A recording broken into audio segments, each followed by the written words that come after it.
Eu acho que uma questão premente para nós é a questão da felicidade. Todo mundo quer ser feliz, né? Todo mundo. E nós buscamos de todas as formas, de todos os tempos, essa felicidade. Mas esse é um mundo de provas e de expiações. Ainda não é um mundo feliz. Mas já há alguma felicidade no nosso mundo. Algumas pessoas, em algum instante, disseram que foram felizes. E muitos de nós, certamente, ao longo de nossa vida, nós tivemos alguns momentos de felicidade. Eu queria conversar um pouco com vocês sobre essa questão. A felicidade é possível? E se é possível, o que a gente faz, né, para conseguir a felicidade? O Livro dos Espíritos coloca essa questão de maneira bastante clara, né? A questão 920. O homem pode gozar de completa felicidade na Terra? A resposta está aí para a nossa reflexão. Nós trouxemos algumas pessoas, alguns homens, algumas criaturas que foram felizes. Pelo menos disseram que foram felizes. E talvez essas pessoas, pelos critérios comuns do mundo, talvez não tivessem sido classificadas assim como verdadeiramente felizes. Veja, aí está o nosso Francisco de Assis, que passou muita dificuldade, nós sabemos, né? Mas que ele mesmo se disse, a partir de um certo momento na vida dele, quando ele rompeu com determinados padrões da vida externa, ele disse que era um homem feliz. Nós temos aí também o nosso Galileu. Galileu passou por muita dificuldade, né? Galileu é um homem a quem nós devemos muito. Nós podíamos dizer, talvez, que a ciência que existe hoje tem como pai Galileu, porque ele colocou a pesquisa associada à experimentação. Ou seja, não são só as coisas que eu acho que devem ser, ou que eu acho que são, mas para que a gente entenda como são as coisas, nós temos que experimentar, temos que pesquisar, temos que estender aquela pesquisa a um número universal de possibilidades. E quando isso acontece, nós encontramos fenômenos tangidos por leis. Foi a partir de Galileu que nós começamos a criar o que nós chamamos a ciência moderna. No entanto, Galileu foi muito perseguido, foi ameaçado de morte em situação terrível, foi obrigado a se manter em silêncio, recluso, escondido, e passou a vida toda, embora fazendo experiências pioneiras no conhecimento humano, passou a vida inteira praticamente recluso. Mas Galileu disse, em algumas oportunidades, apesar da perseguição, das ameaças, apesar da clausura que ele se submeteu, ele disse que era um homem feliz, que podia pensar, podia raciocinar, podia discernir. Outro homem feliz é Sócrates. Sócrates, nós sabemos que passou grandes dificuldades. Foi obrigado, inclusive, a tomar veneno. Até um fato interessante, em que os discípulos de Sócrates disseram que ele havia sido condenado, né? Injustamente condenado, que ele devia se rebelar. Ele disse, vocês imaginam se eu fosse justamente condenado, né? Então eu sou um homem feliz, porque estou sendo condenado por falar a minha verdade, aquilo que eu entendo que é a verdade. E a partir de Sócrates, toda uma escola de grandes estudiosos, né, filósofos, começou aparecendo para a nossa humanidade. E mais alguns adultos felizes. Nós temos Albert Einstein. Einstein foi pouco compreendido também. Muitos disseram que ele era ateu, o que não é verdade. Há passagens maravilhosas interessantíssimas, em que ele apresenta a divindade segundo um modo próprio, e não segundo o modo usualmente reconhecido, né, pelas religiões tradicionais.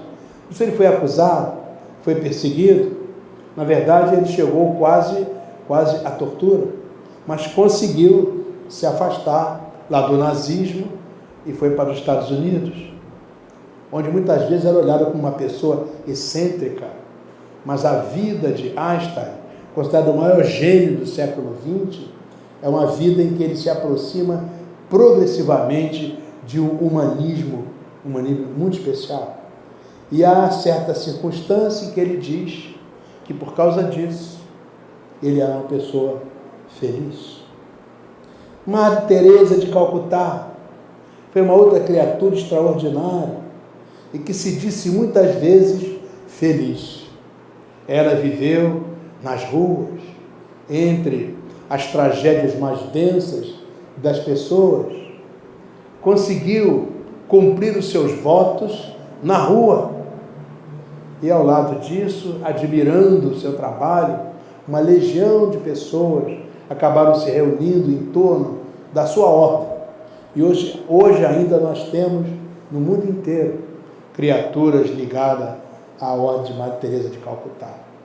Apesar de viver no meio da miséria mais densa, mais abjeta, mais sofrida, ela sorria e dizia que era feliz, porque podia, graças a Deus, fazer o seu trabalho. E dizia, não há nada mais feliz do que você produzir a felicidade dos outros. Mahatma Gandhi, outra criatura que foi perseguida, vilipendiada, incompreendida, em momentos até martirizado, foi preso, foi fruto assim de escárnio por volta de muita gente. No entanto, vivendo humildemente lá no seu ashram, ele produziu uma verdadeira revolução na Índia, uma transformação incrível na Índia.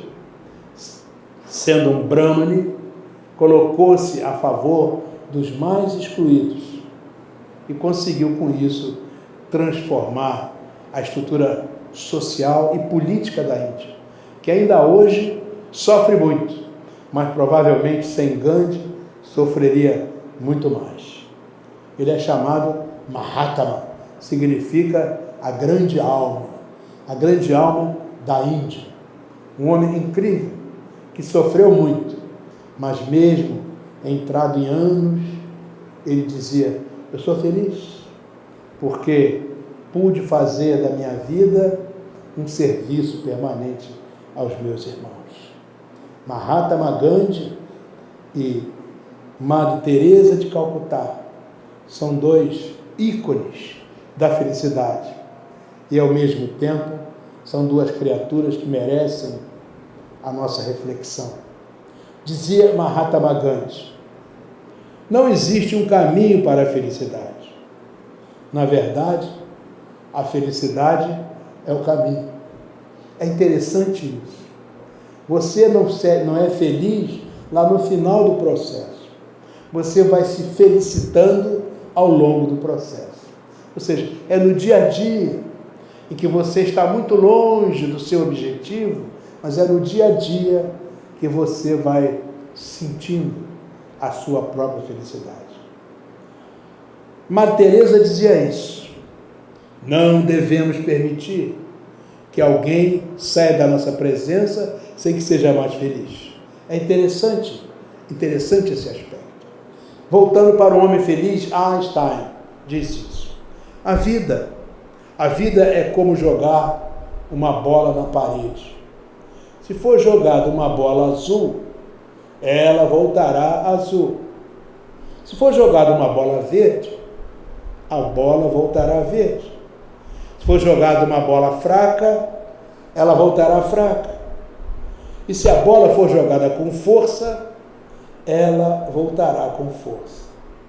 Por isso mesmo, nunca dizer, jogue uma bola na vida, porque de forma que você não esteja pronto para recebê-la. A vida não dá nem empresta, não se comove nem se apieda. Tudo quanto ela faz é retribuir e transferir aquilo que nós lhe oferecemos. Cuidado com as bolas que você joga na vida. Era um homem muito inteligente, muito objetivo. Chico Xavier também era uma pessoa que se dizia muito feliz. E muitas vezes ele referiu-se a essa felicidade. Tinha problemas físicos tremendos e atravessou a sua vida quase centenária com problemas de toda ordem. Foi perseguido, foi vilipendiado, foi desrespeitado. Houve muita descrença em torno do Chico, mas ele se manteve sempre feliz. Feliz e dizia que era feliz. A irmã Dulce era uma mulher pequenininha, mais ou menos 1,5 m, talvez um pouco menos. Nós todos temos 2 pulmões. A irmã Dulce tinha metade de um pulmão, ou seja, a 4ª parte da nossa normal capacidade de respirar. Imaginem que dificuldade em buscar o ar. E à medida que os anos iam passando, aquele trabalho ingente que ela fazia, as dificuldades eram cada vez maiores. Mas mesmo sentada naquela cadeira de balanço, lá na porta do hospital que ela criou em Salvador, ela mandava chegar as pessoas e que entrassem, que ela ia tratar as pessoas. E ela sorria, com aquela metade de um pulmão, com aquela respiração muito ofegante, dizendo: eu sou feliz, muito feliz pela possibilidade de servir aos meus irmãos. Dr. Bezerra também.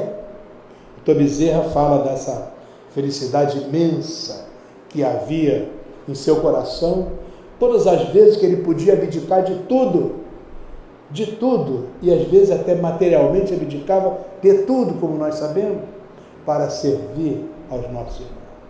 Dr. Bezerra dizia: estes eram verdadeiramente os seus momentos de felicidade. Há também uma criatura excepcional, que a gente fala muito bem, o Dr. Albert Schweitzer, que largou as mordomias, as riquezas. Ele era um concertista importante e brilhante, tocava Johann Sebastian Bach de maneira maravilhosa, enchia os salões elegantes da Europa, mas um dia ele abandonou tudo, foi estudar medicina e internou-se no interior da África Equatorial, para, com aquelas mãos compridas, aqueles dedos finos, de alta sensibilidade, que dedilhavam o piano e o cravo, cuidar dos infelizes, dos miseráveis, no interior da África Equatorial. E já com mais de 90 anos de idade, Dr. Albert Schweitzer falava da sua felicidade, sentado às 6 horas da tarde, ali na porta da missão onde ele atendia as pessoas, onde havia um pequeno harmônio. Então chegavam aquelas criaturas, aproximavam-se todas, e ele, já com alguma dificuldade, às 6 horas da tarde, tocava a melodia incrível, maravilhosa do O Ângelus. Ali ele fazia uma oração, agradecia a Deus e falava da sua profunda felicidade, a possibilidade de ter dedicado a sua vida a servir ao próximo.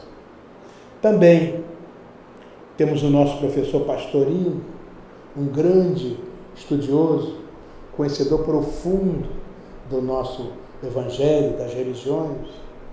E ele estudava muito, escrevia muito e deixou para a humanidade uma obra ímpar, a Sabedoria do Evangelho, além de haver escrito Minutos de Sabedoria, que é o livro mais vendido do Brasil em todos os tempos, o best-seller do Brasil, milhões de exemplares vendidos até hoje, e sempre dão a cada pessoa um instante de verdadeira sabedoria. Este homem também foi incompreendido, perseguido, esteve na igreja, largou a igreja, e no meio das suas inúmeras dificuldades, foi uma vida de grande construção no bem. Ele dizia já no final da vida, morando em Brasília, lá na sua casa da sabedoria, que ele vivia lá, ele falava da sua imensa felicidade de ter podido estudar, aprender um pouco, escrever alguma coisa que certamente um dia seria útil para os seus semelhantes. E ele sorria, daquele sorriso humilde, já no final da vida, dizendo: graças a Deus, eu tenho sido muito feliz. Então são homens felizes e que servem para mostrar que realmente a felicidade é possível, né? Então nós trouxemos aqui algumas ideias interessantes que esses luminares colocaram para nós. Só são verdadeiramente felizes aqueles que procuram ser úteis aos outros, associando a ideia da felicidade à praticidade, à utilidade, ao serviço ao próximo. A bondade constante pode realizar muito, assim como o sol derrete o gelo, a gentileza evapora os mal-entendidos, as desconfianças, a hostilidade. A quem o sofrimento pessoal é poupado, deve sentir-se chamado a diminuir o sofrimento dos outros. Sempre essa visão da reciprocidade absolutamente relevante para o nosso entendimento. Veja o que disse Albert Schweitzer. Do mesmo modo que a onda não pode existir para si mesma, mas como parte da superfície elevada do oceano, assim, eu nunca devo viver minha vida apenas para mim mesmo, mas sempre interagindo com o que ocorre ao redor de mim. E termina ele de maneira muito brilhante. Os anos enrugam a pele, mas renunciar à felicidade faz enrugar a alma. Albert Schweitzer. Um homem feliz. E tinha razões, para ser feliz. Aí está a nossa criança, metade do olhar da criança e metade um brinquedo de criança. Quem sabe isso nos mostra ainda mais algumas criaturas felizes. Aí está a nossa Madame Curie, que na verdade entregou a sua vida para mergulhar na intimidade da matéria. Graças a ela, nós compreendemos hoje mais um atributo da matéria, a chamada radioatividade. Graças a ela, descobrimos vários outros elementos que compõem a base da natureza. Graças a ela, a humanidade foi lançada numa nova era. Quando nós falamos da estrutura nuclear, quando nós falamos da física quântica, basicamente a química quântica, nós devemos muito aos estudos e às pesquisas dessa mulher extraordinária. Ganhou 2 vezes o prêmio Nobel. É o caso único. Maravilhosa criatura que veio lá do interior da Polônia para estudar matemática e depois física e depois química na França. Dedicou a sua vida para pesquisar o surgimento dessas coisas infinitesimais que fazem parte da estrutura da matéria. Durante vários anos, ela dissolveu toneladas de uma substância chamada petcheblenda, também conhecida como malacacheta. A gente usava antigamente nas resistências de ferro elétrico para aquecer o ferro elétrico, aquela parte brilhante da resistência. Pois bem, ela dissolveu toneladas para conseguir extrair a milionésima parte de 1 grama de uma substância que emitia radiação. Chamou de rádio essa substância. E a partir daí, a estrutura da matéria, as propriedades da matéria ficaram diferentes. Ela desencarnou com câncer, por causa das pesquisas que fez. E durante um largo tempo, na doença, ela falava da alegria dela, da felicidade dela, da certeza de que os trabalhos que ela desenvolveu iam ajudar a humanidade a ser mais feliz. Muitas doenças poderiam ser evitadas, e a medicina nuclear que nós temos hoje, que cura muitas doenças, deve muito aos trabalhos de Madame Curie. Só isso seria suficiente para justificar essa mulher fantástica, esse espírito extraordinário. Mas ela diz, já no leito de morte, sofrendo febres terríveis, corroída pelo câncer que obteve nos anos e anos em que esteve no laboratório fazendo as suas pesquisas, laboratório frio, gelado, mas ela anos e anos perseverando. Eu sei que de alguma sorte a humanidade vai encontrar um pouco mais de felicidade com isso. E por isso eu sou muito feliz. Madame Curie, a que a gente admira muito. Outro homem que falava que era feliz foi Diolinda Amorim. E nós pessoalmente tivemos um contato com Diolinda Amorim, já muito doente. Naquela semana, o programa do Instituto de Cultura Espírita não pôde ser gravado na Rádio Rio de Janeiro. Ele estava na cama, muito mal, já nos últimos dias. E o irmão que iria gravar o programa não pôde comparecer. E nós estávamos lá, na rádio. Naquela época gravávamos o programa Luz na Penumbra, a parte mediúnica do Luz na Penumbra. E terminamos a gravação, já era noite, e o irmão que fazia as gravações, o Vilhena, disse, não veio ninguém gravar o programa do Instituto. No domingo que vem não vai ao programa do Instituto. Nós então tentamos localizar alguma pessoa do Instituto e não conseguimos, já era noite, tarde. E nós nos atrevemos, na época, a fazer uma gravação de 13 minutos em nome do Instituto Cultura Espírita. E fizemos uma viagem e logo o programa foi ao ar no domingo e durante o dia o telefone tocou na nossa casa. Quando nós retornamos, nós ouvimos do outro lado a voz de Diolinda Amorim. Ele disse, meu irmão, como eu estou feliz. Ele estava no leito, na cama, em poucos dias ele ia desencarnar. Eu estou muito feliz, porque o nosso programa foi ao ar. Quero agradecer aquela gentileza fantástica desse homem extraordinário, sofrendo, e que muitas vezes, até na sua vida de espírito, foi incompreendido, e se colocou de maneira frontal contra determinadas coisas que aconteciam no movimento, manteve-se impávido em função daquilo que pensava, e por isso muitas vezes não foi compreendido, mas que prestou um serviço extraordinário ao movimento espírita brasileiro, ao entendimento da doutrina espírita, e até hoje esta figura que nós admiramos profundamente, nosso Diolinda Amorim, que já no leito de morte pega o telefone e com a voz muito fraca diz, como eu estou feliz pela oportunidade de ouvir que nosso programa foi ao ar. Uma criatura maravilhosa, que se dizia feliz. Temos um outro irmão fantástico, Amazonas Hércules. O nosso Amazonas. Tinha um problema de degradação orgânica que o afetou durante muitos e muitos e muitos anos. Desencarnou em idade muito avançada.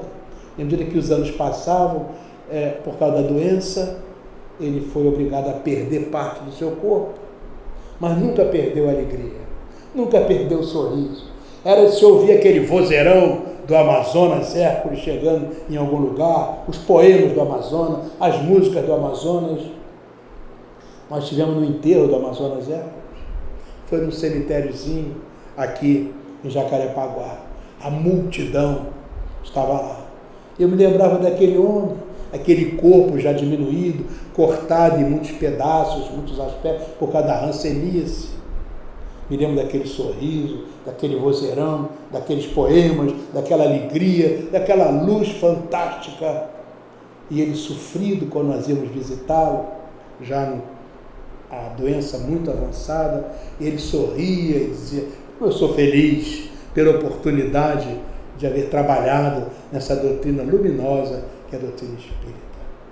E era de ver, no dia do enterro, a multidão, que de poucos em poucos passos, todo mundo parava. E dizia, vamos dizer aquela poesia que o Amazonas gostava. Aí alguém dizia aquela poesia, daqui a pouco andava um pouco mais, vamos cantar aquela música do Amazonas, e todo mundo cantava. O enterro era uma alegria, o enterro era uma festa, exatamente como, por certo, era uma alegria e era uma festa, esse ser feliz, que realmente se dizia feliz, o nosso muito querido e amado, respeitado Amazonas Zé, um homem feliz. Dizia o nosso Chico Xavier, o amor é ciência de sublimação para Deus e a felicidade, para crescer, deve dividir-se.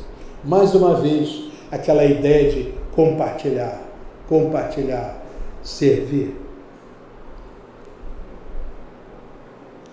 A questão 919 do Livro dos Espíritos é muito clara. Qual é o meio prático, mais eficaz para evoluir na Terra sem se deixar levar pelas más tendências? Na verdade, isso é o mesmo que perguntar como é que a gente chega à felicidade possível na Terra. É uma maneira diferente de perguntar, mas é a mesma coisa. E os espíritos superiores responderam, um sábio na antiguidade já disse, conhece-te a ti mesmo. Já falamos deste sábio hoje aqui, né? Essa ideia de felicidade e infelicidade tem uma leitura relativa. Pelo fato, né, de ser a Terra um planeta ainda de provas e expiações, não pode o homem usufruir de felicidade completa. Muito embora, na maior parte das vezes, seja o próprio homem o culpado pelo seu infortúnio, em virtude da sua condição evolutiva. Assim, tanto a felicidade quanto a infelicidade decorrem de duas causas, cuja origem, por certo, está no próprio homem. A primeira causa é a transgressão à lei natural, ou à lei de Deus. São leis sábia, justa, perfeita. Se a gente seguir essa lei na sua integridade, a felicidade é permanente. Agora, se você não segue a lei, acontece um resultado, uma decorrência disso. Então, a transgressão à lei natural, ou à lei de Deus, que rege não apenas a vida de relação, mas principalmente a vida moral, ao afastar-se dessa lei, o homem torna-se o único responsável pela sua infelicidade. Quer dizer, somos nós, né, que criamos a nossa infelicidade. Nós não fomos criados para a infelicidade, mas nós criamos a nossa infelicidade. O outro item é, em virtude de erros cometidos em vidas passadas, justamente pela transgressão à lei de Deus, que devem ser corrigidos na presente encarnação.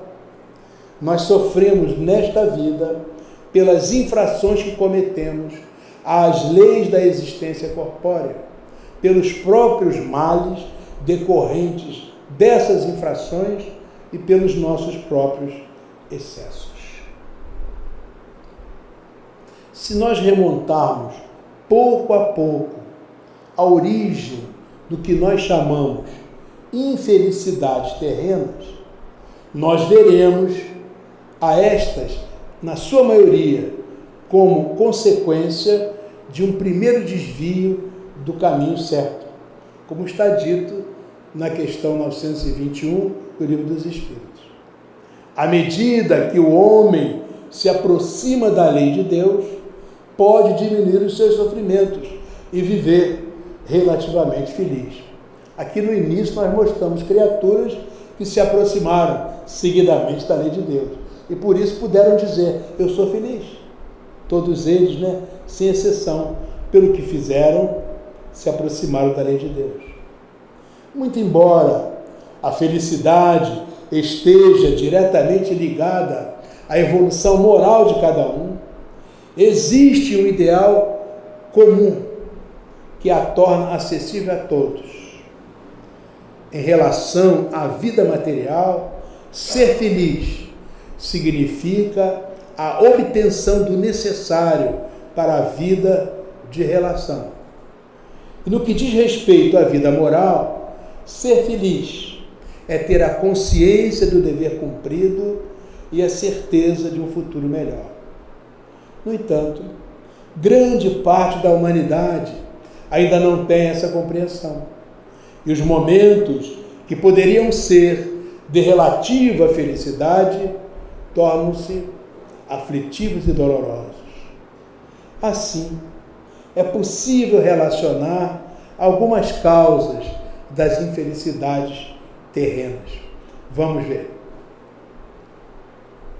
Em relação à vida material, a questão do acúmulo de bens, sob o imperativo da lei de conservação, o homem vê-se na contingência de prover as suas necessidades materiais, visando ao seu bem-estar, mas, impelido pela inveja e pela ganância, ele quer sempre mais, ultrapassando o limite do necessário para viver dignamente. Então, no afã de acumular bens, a cobiça turva-lhe o raciocínio, impedindo-o de distinguir o bem do mal, advindo-lhe, então, irreversíveis quedas morais, cujo soerguimento doloroso em função da lei de causa e efeito torna-se motivo de grande infelicidade. Ou seja, nós temos necessidades, só que você quer muito mais do que suas necessidades. E aí vem aquela ânsia do poder, do domínio, do mando, que são todas decorrências dessa cobiça, desse absurdo. Você não precisa de 300 pares de sapato, você não precisa de 58 ternos, você não precisa de 10 carros, ninguém precisa disso. Mas tem gente que acha que precisa e que está sempre procurando. Mas em função disso, reparem bem, que ocorre em nível da pessoa. Isso afeta o grupo social em que a pessoa vive. Mais do que isso, vai num processo de expansão e toma conta do pensamento, digamos, econômico, de toda aquela estrutura onde você se posiciona. Esse pensamento econômico acaba se desenvolvendo. Nós hoje, por exemplo, temos uma estrutura econômica no mundo que é bastante discutível. A questão do poder, do domínio, e vai para a guerra, e vai para a indústria, querendo produzir cada vez mais, precisando produzir para ganhar cada vez mais. Né? Aquela questão dos índices, da variabilidade, precisa ter mais recurso. A rentabilidade, a sustentabilidade, você parte dessa visão pessoal, em que você ultrapassa as suas reais necessidades, e isso envolve a sociedade toda. Nós hoje temos no mundo sistemas sociais iníquos, sistemas econômicos iníquos, mas não queremos aqui criticar isso, porque é preciso mudar a pessoa, porque na hora que você muda a pessoa, gradativamente você vai mudando os sistemas, que vai mudar o grande todo. A doutrina espírita, ela é revolucionária nesse sentido, da transformação moral, a revolução íntima. Revolução significa a mudança de posição. Tá? Então você muda daquela posição das arbitrariedades, da loucura de querer conseguir os recursos materiais a qualquer preço. A qualquer preço. Muitas vezes é o preço de destruir o outro.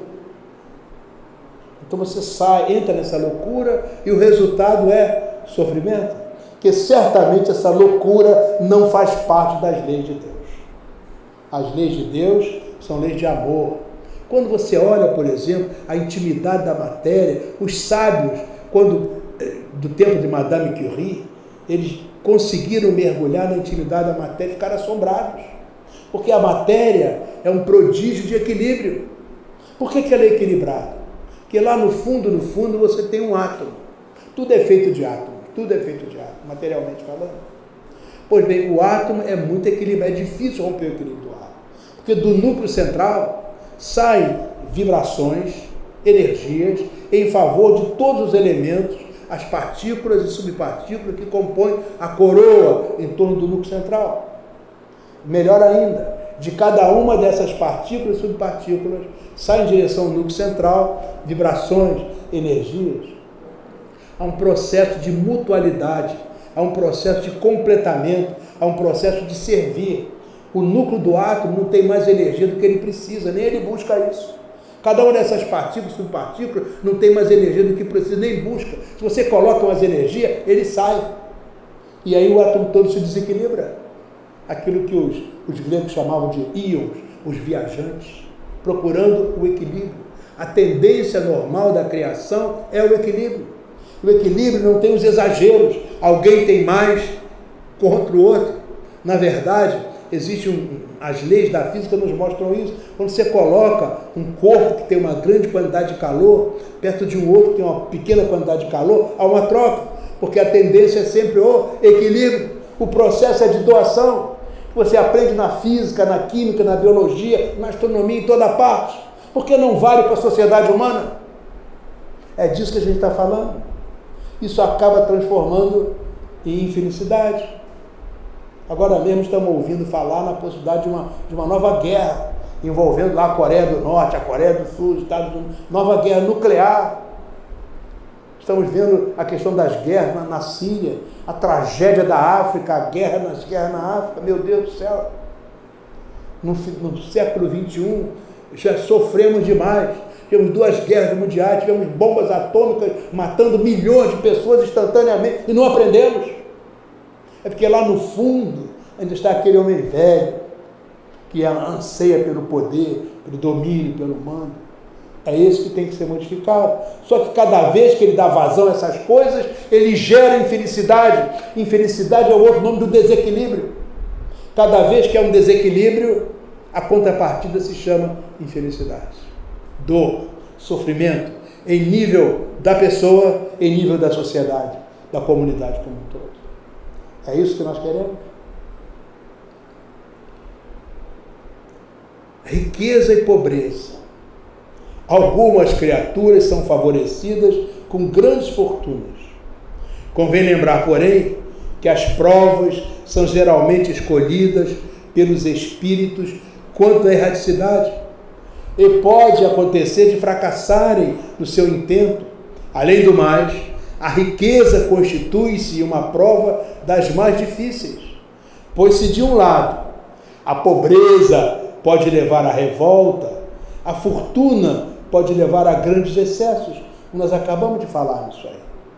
Assim, se porventura alguém se condoer daquele que é pobre e invejar aquele que possui grandes bens, importa considerar que ambos, tanto o pobre quanto o milionário, passam por provas que lhes abrirão novas perspectivas de progresso espiritual, desde que obtenham êxito. Conviver com essas circunstâncias. A questão das aptidões naturais. Trouxemos lá do Livro dos Espíritos, a questão 928. Todos os homens têm aptidões naturais, através das quais a providência divina lhes indica as vocações a serem desenvolvidas. Porém, muitas vezes são os pais que, vejam, que por orgulho ou avareza fazem os filhos se desviarem do caminho traçado pela natureza, comprometendo-lhes com isso a felicidade, mas serão responsabilizados por isso. É interessante essa questão. O que eu vejo quando eu vejo o meu filhinho que acabou de nascer, que está ali no berço, com aquele sorriso, com aquele cheirinho de bebê, né? Aquela coisa graciosa, o que eu vejo? E o que eu vou fazer com aquilo que eu tenho uma severa responsabilidade em relação àquela criatura que está chegando? Qual é o meu compromisso em relação a essa criatura que está chegando? Bom, eu vou criá-lo no orgulho, vou criá-lo no egoísmo, vou criá-lo na vaidade, vou criá-lo na ambição. Como é que eu vou criá-lo? Eu serei responsável pela herança que eu oferecer a ele, que é muito mais importante do que meramente uma herança genética, é a herança moral. o educador, que é o pai, a família, é severamente responsável pelo que fizeram seus filhos.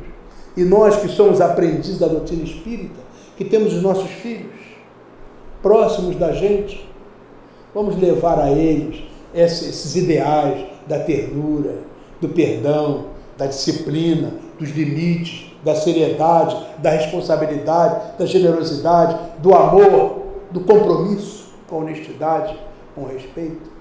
São valores, uma ética e uma moralidade pelas quais nós, pais espíritas, temos que assumir a nossa responsabilidade.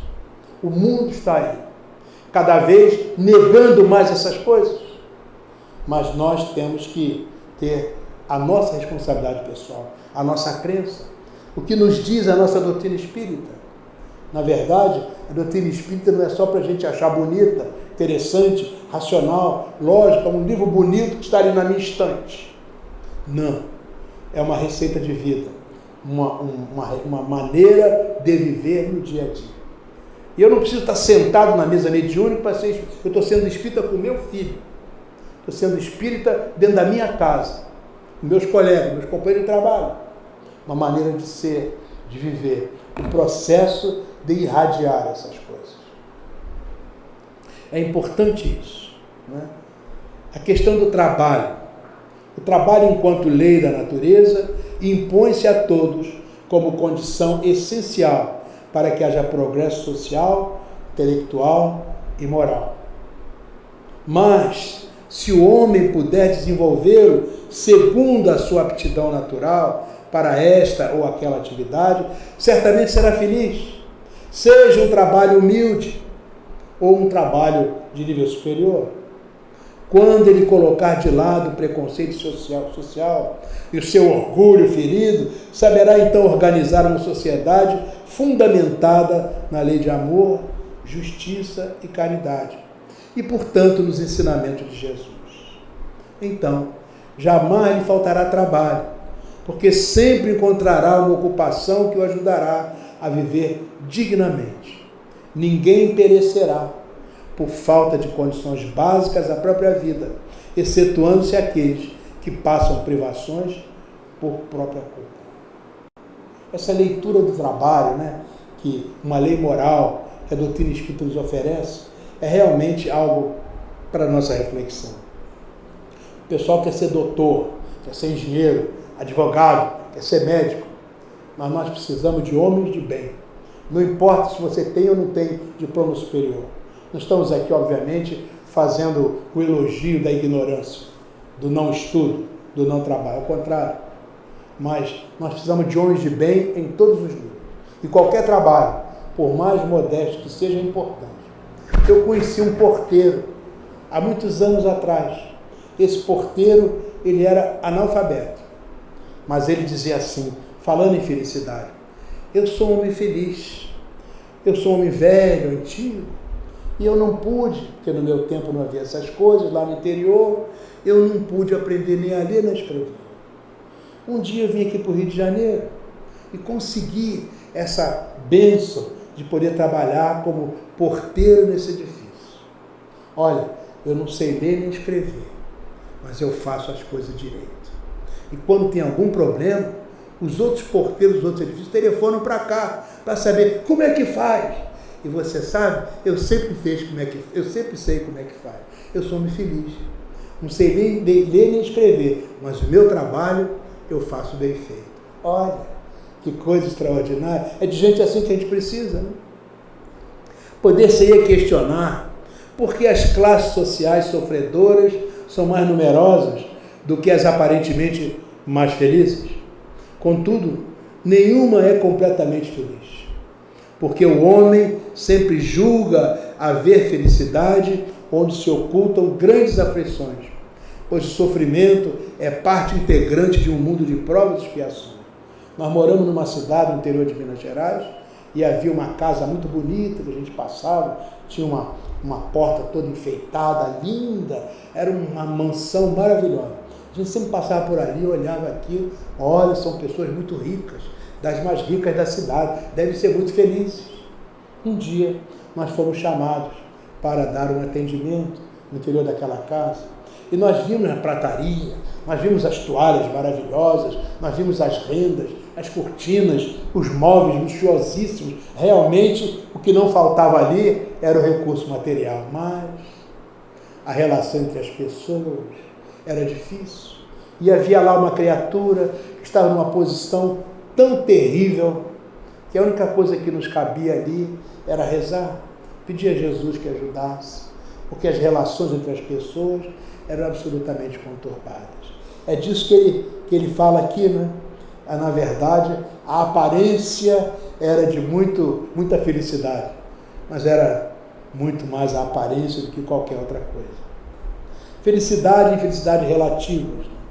Muito embora a necessidade seja sempre relativa às posses materiais de cada um, pode-se concluir que o mais rico é aquele que sente menos necessidades próprias, ou seja, o que se conforma em viver dentro dos seus recursos, sem se deixar levar pelas necessidades artificiais criadas pelo mundo contemporâneo.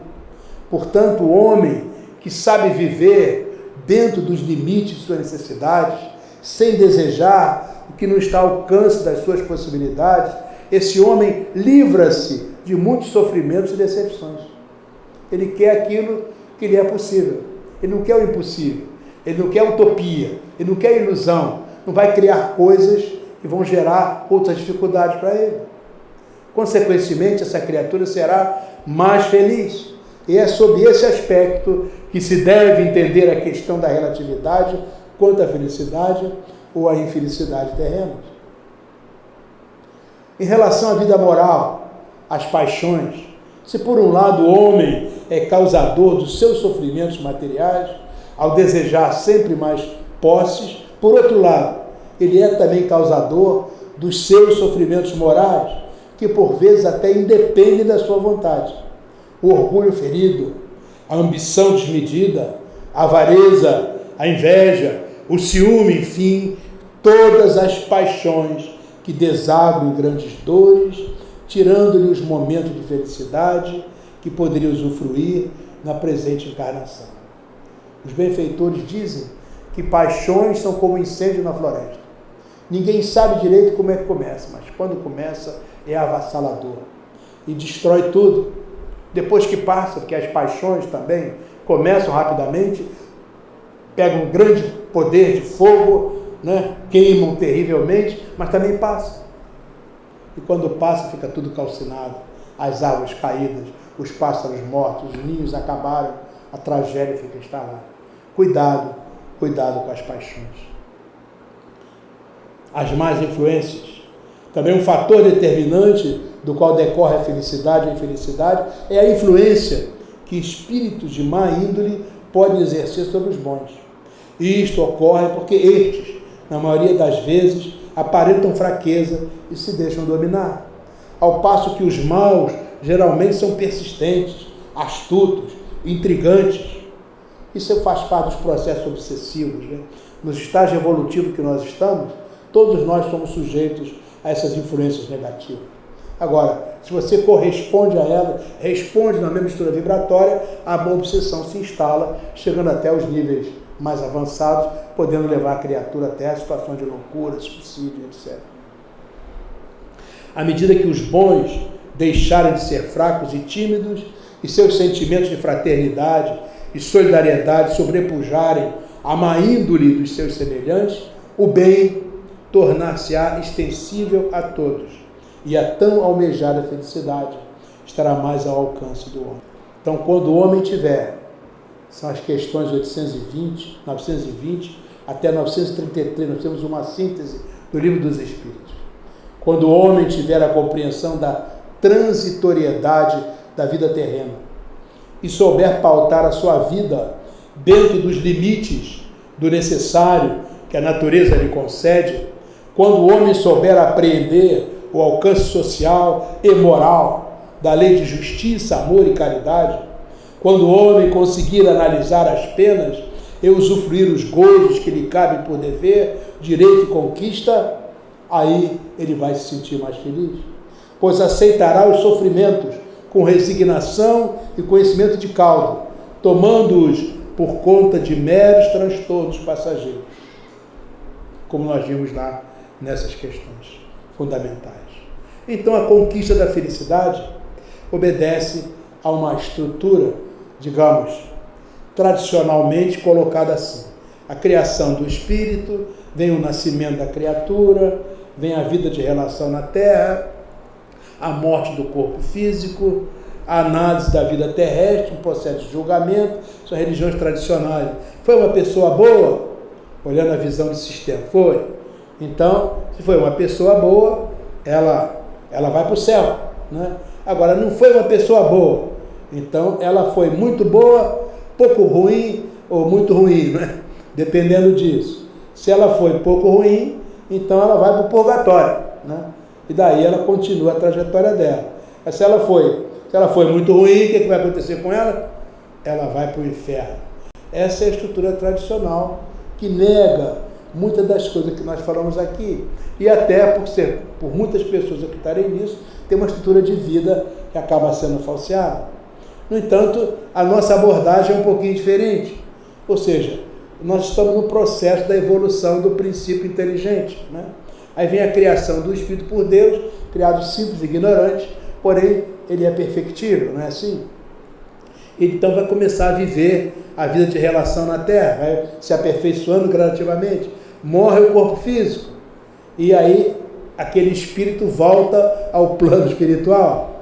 Necessita de um novo ciclo de aprendizados? Ele aprendeu tudo ou tem que continuar a aprendizagem? Normalmente, né? Normalmente ele precisa, mas se não, ele vai continuar a evolução dele no plano espiritual, né? E vai a construção eterna do conhecimento, da felicidade, utilizando a Deus. Nós não temos a ideia onde é que isso vai parar, né? Porém, se na verdade precisa de um recomeço, ele vai então iniciar um processo de reencarnação, né? E aí volta ao ciclo de vida de relação na Terra, ele vai fazer o seu ciclo de aprendizado que está aí. O que a doutrina nos coloca é isso: nós estamos dentro de um ciclo de aprendizado. Estamos sujeitos às rodas reencarnatórias, até que vai chegar um limite, em que, na verdade, você não mais necessita fazer aprendizado em nível material. Você continua a sua estrutura, liberado das questões da reencarnação aqui na Terra, e vai continuar a evolução em outros planos espirituais, em direção à pureza do coração. E disse Jesus, são os puros de coração que verão a Deus. E esse é, sem sombra de dúvida, o limite superior da nossa progressão evolutiva.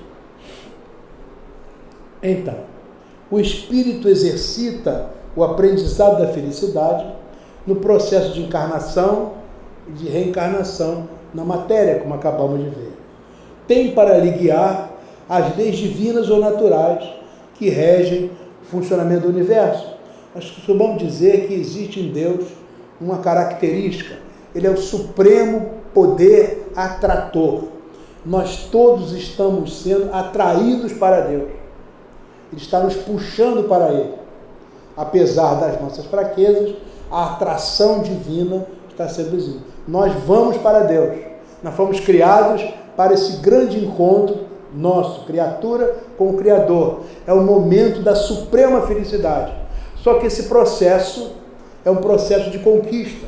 Ou seja, se Deus está nos atraindo, para que a gente não se perca nunca, mas o processo de aproximação será favorecido pelas decisões que nós tomamos, no sentido de cumprirmos o sentido geral das leis divinas. Foi o que falamos até aqui. Então, o plantio é livre, mas a colheita é obrigatória, visto que nós plantamos em nosso próprio espírito. O próprio Mestre Jesus nos disse que não ficará um só centil sem ser pago. Ou seja, nós temos que responder por todos os nossos erros, por menores que eles sejam. Isso não nos coloca naquela visão de pecado. Nós temos a oportunidade renovada de fazermos o nosso reajuste. Esse reajuste é o responder pelos nossos próprios erros. O único determinismo a que está sujeito o espírito é o da evolução, pois o universo evolui constantemente, mas o ritmo dessa evolução esse ritmo é ditado por nós mesmos. Deus é o supremo poder atrator. Agora, vamos mais depressa ou vamos mais devagar? Depende de nós. Conforme, então, o espírito caminha, transita, e de acordo com o seu livre-arbítrio nas leis naturais, esse espírito registra energicamente no seu perispírito os erros e os acertos, sendo que as infrações às leis naturais determinam suas encarnações futuras e mesmo seu estado no plano espiritual. Lembrando que esse é um processo automático, e como o perispírito é o nosso modelo organizador biológico, o nosso corpo físico, mesmo tangido pelas leis da genética e da hereditariedade, vai se conformar a esse molde que é o perispírito, que por sua vez foi impregnado pela ação consciencial do espírito, ou seja, os erros e os acertos que ele produz, que afetam a estrutura perispiritual e, por consequência, vão afetar o próprio corpo físico da pessoa.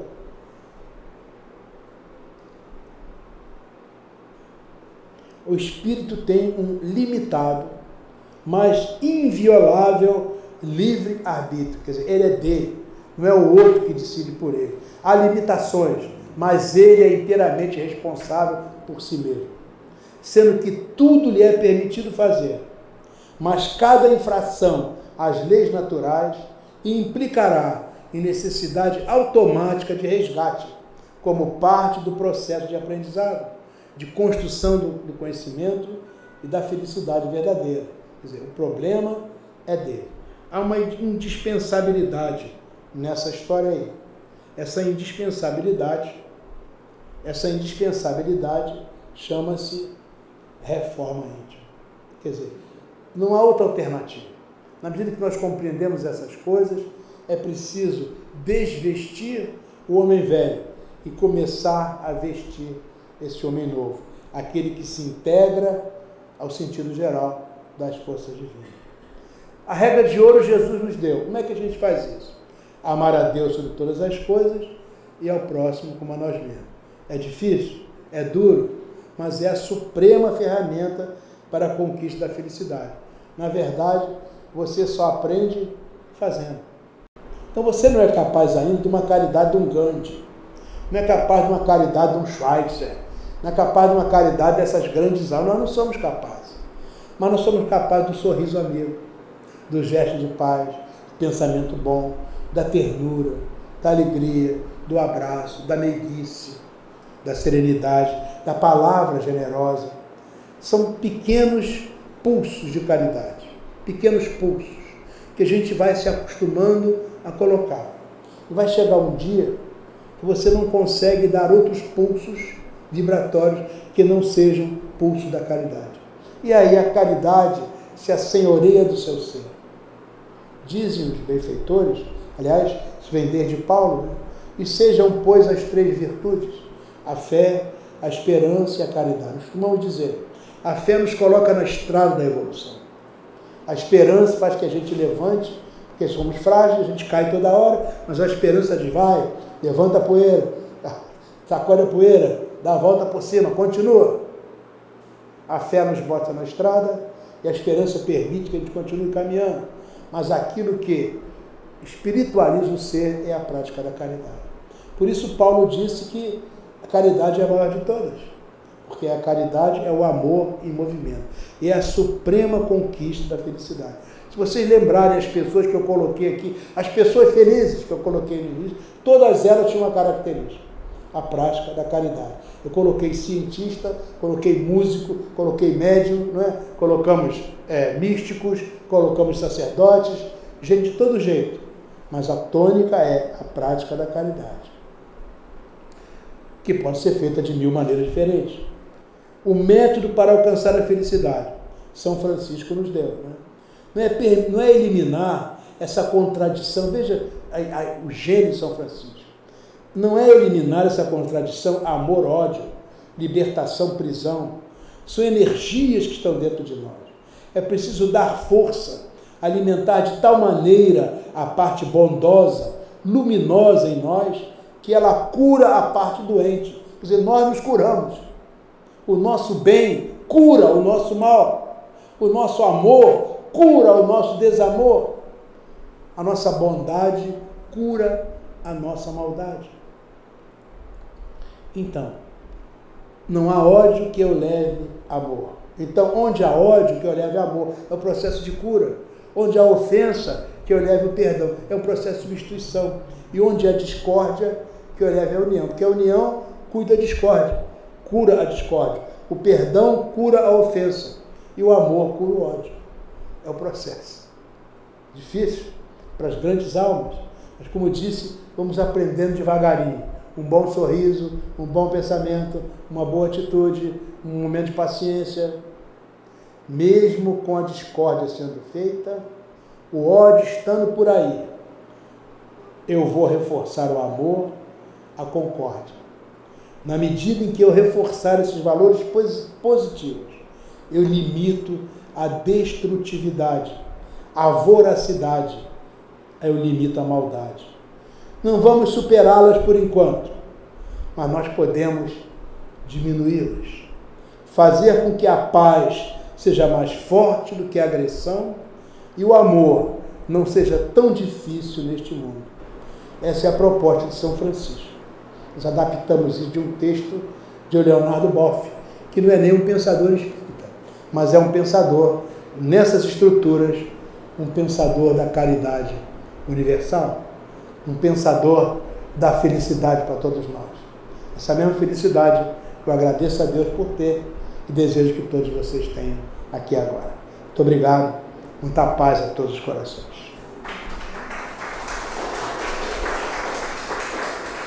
Vamos ouvir a primeira questão. Professora Zita, por favor. Ele tinha tanta certeza da continuidade da vida que quando convidaram os discípulos, convidaram-no para sair, para fugir, porque ele iria morrer se ficasse, eu achei tão interessante a resposta, né? Ele diz, que maus discípulos sois vós. Como vocês acham que eu irei morrer? Como que Sócrates morrerá? Porque, na verdade, ele sabia que ele iria continuar, né? É verdade. Então, nós vamos vendo assim um desprendimento deles. Nenhum deles apresenta interesses pessoais, né? Todos eram desprendidos mesmo. Nós vemos Madame Curie, né? Quando ofereceram a ela, um determinado país ofereceu muito dinheiro para ficar com o monopólio da descoberta dela, isso. Ela disse que nenhum dinheiro iria fazê-la feliz, mas ficaria feliz sabendo que a descoberta dela seria de todos, para beneficiar a toda a humanidade. Então nós vamos vendo em todos eles, né, essas características que a gente pensa assim, como se pode, no meio de tantas adversidades da vida, a pessoa se sentir feliz, não é? Você vê Gandhi, né? Gandhi lutou muito, como o senhor colocou, e quando perguntaram, né, se ele tinha perdoado, né, os seus aqueles que o fizeram sofrer tanto, eu preciso perdoar porque eu nunca me senti ofendido. Nunca né? se sentiu ofendido? Então a gente vê em todos eles, porque a gente fica pensando, é difícil uma pessoa sentir-se muito feliz no meio de tantas lutas, de tantas adversidades, de tantos desafios. Mas então a gente pergunta, né, o que há de comum em todos eles para eles se sentirem felicidade? Porque felicidade não é uma coisa objetiva, é uma coisa que se sente, né? Isso. Independente de fatores externos. Então eu acho que para nós é bom a gente refletir sobre isso, né? Eles eram, todos eles, desapegados das coisas materiais, tinham o bem comum como o supremo objetivo da vida. Então, vamos pensar que esse parece ser o caminho, né? É verdade. Da felicidade. Então, não era nada perguntar, mas lembrar, não é? Porque nós precisamos de perceber isso, né? O que é que os tornou tão felizes, apesar de tudo? Como o senhor citou também, Madame Curie, né? Na doença, ela ainda se sentia feliz, sabendo que toda aquela doença era fruto do que ela havia doado à humanidade. E isso lhe dava felicidade. Então, eu sempre estou à procura de saber, né, o que nos faz felizes, apesar das circunstâncias. Porque as circunstâncias nem sempre dependem de nós, né? Mas, apesar disso, a felicidade, sentir-se feliz, depende só de nós. É muito bom que a gente verifique que não é uma cogitação meramente teórica. Né? Não. Na verdade, há pessoas que demonstram isso pela sua maneira de ser. Por isso, o ensino fica mais expressivo, justamente porque há o referencial prático. As pessoas que colocaram em execução a desambição, né, o altruísmo, a generosidade, o compartilhar, o servir, são felizes. Né? Acho que o senhor foi muito feliz na escolha dessas pessoas felizes. Agora a gente tem que raciocinar por quê, né? Por que puderam ser felizes? Apenas isso, não é? Tá, muito obrigado. Felicidade não é uma ilusão, não é uma utopia, né? É algo possível. Professor César, a exemplo da companheira ali, também não é um questionamento, é uma colocação, porque tudo que o senhor falou foi tão claro, tão evidente, que não deixa nem pergunta. Mas conta-se que Maria Teresa de Calcutá uma vez estava sentada lá com um paciente, um desses que ela atendia, da rua, e precisava de atendimento médico, e ela se plantou com ele sentado na calçada, ou ali na entrada de um hospital, e passa um homem bem apessoado e de recursos e diz assim para ela: eu não faria isso por dinheiro nenhum no mundo. E ela diz assim: eu também não. Então isso é de uma beleza. Irmã Dulce, eu também não. Já... Isso, eu também não. Quer dizer, podia me dar dinheiro, não faria. Por amor, sim.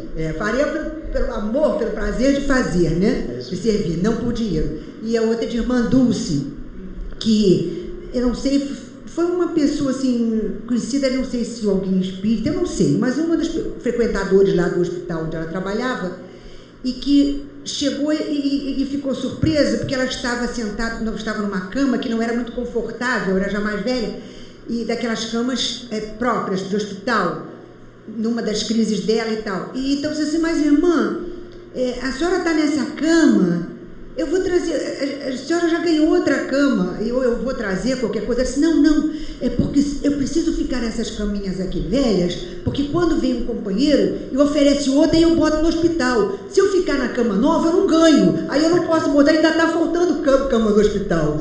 Então ela ficava na velhinha para poder ganhar outra e suprir a necessidade do hospital.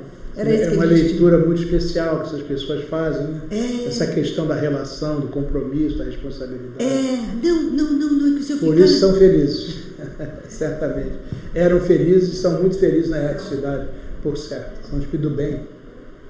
Sim, eu queria só colocar, jamais é uma pergunta diante, né, da beleza da palestra e da clareza, mas assim, talvez fazer uma analogia que o senhor colocou: não fomos criados para a infelicidade, é claro, para a felicidade. E aí, quando o senhor falou de Francisco de Assis,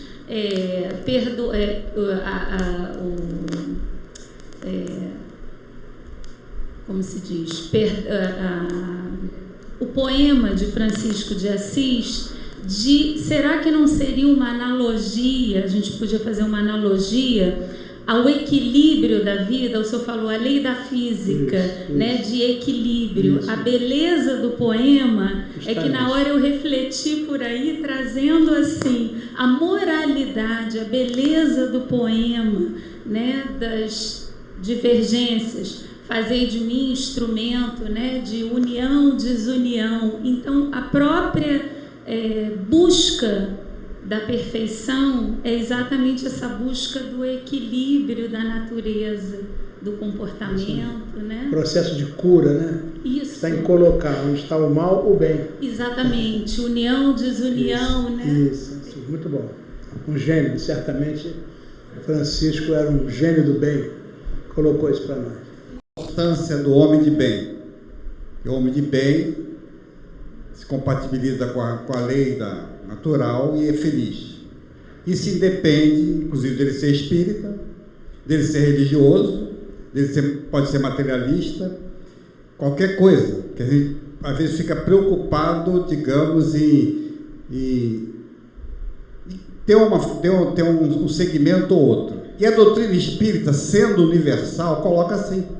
Tem uma questão 982 que ela diz que só o bem assegura a sorte futura. Isso. E a gente realmente seguir as leis da natureza, que não são só as leis morais, as leis físicas também. Se a pessoa se projetar no edifício 10 andares, vai. A gravidade vai tomar. Então, há o aspecto do conhecimento e também da prática. Sem dúvida. O universo é tangido por leis sábias, justas, perfeitas. Leis físicas, leis da matéria, leis da química, da biologia, e que no outro plano se transformam em leis morais. Mas são as mesmas leis, apenas mudam de plano vibratório, né? De plano consciencial.